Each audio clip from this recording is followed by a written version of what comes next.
Milan Rastislav Štefánik bol astronóm, vedec, vojak, diplomat a jeden zo zakladateľov Československa.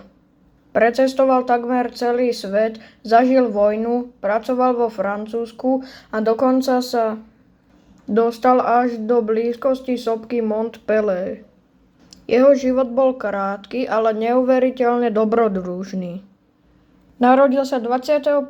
júla 1980 v Košariskách.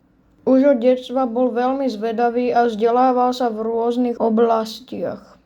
Neskôr odišiel študovať do Prahy, kde sa venoval najmä astronómii a filozofii. Štúdium nakoniec dokončil s titulom doktora filozofie. Jeho veľkým záujmom však zostala astronómia.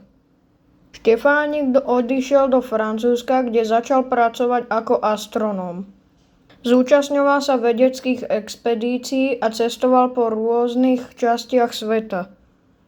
Pozoroval zatmenie slnka, skúmal hviezdy a podnikal náročné výpravy. Jeho práca ho zaviedla napríklad do Severnej Afriky, Brazílie, Tahiti či na Ekvádor. Nebola to však jednoduchá práca. Expedície boli často nebezpečné a Štefánik mal problémy. V roku 1914 vypukla Prvá svetová vojna. Štefánik sa rozhodol vstúpiť do francúzskej armády. Absolvoval letecký výcvik a stal sa pilotom. Bojoval na strane Francúzska a za svoje služby získal významné vyznamenania.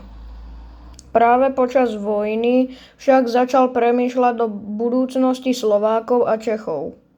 Chcel, aby získali vlastný spoločný štát. Štefánik sa spojil s Tomášom Garriguom Masarykom a Edvardom Benešom. Spoločne sa snažili presvedčiť svetové mocnosti, že Česi a Slováci si zaslúžia vlastný štát. Štefánik využíval svoje diplomatické kontakty a osobné vzťahy vo Francúzsku aj v ďalších krajinách. Významnú úlohu zohral aj pri vytváraní československých légií vojakov, ktorí bojovali na strane dohody. 28. októbra 1918 vzniklo Československo. Štefánik sa stal ministrom vojny nového štátu. Jeho úlohou bolo pomôcť vytvoriť fungujúcu československú armádu a zabezpečiť návrat légií domov. Štefánikov život skončil veľmi skoro.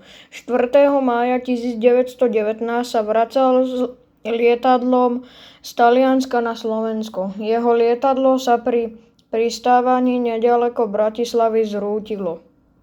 Milan Rastislav Štefánik mal iba 38 rokov. Dodnes existujú rôzne teórie o príčinách nehody, oficiálne však bola jeho smrť označovaná za leteckú haváriu. Štefánik po sebe zanechal mimoriadny odkaz.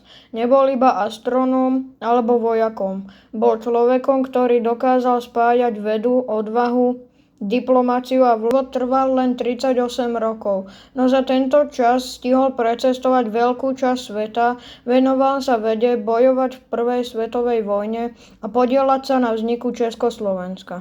Milan Rastislav Štefánik tak zostáva z jednou najvýznamnejších osobností slovenských dejín.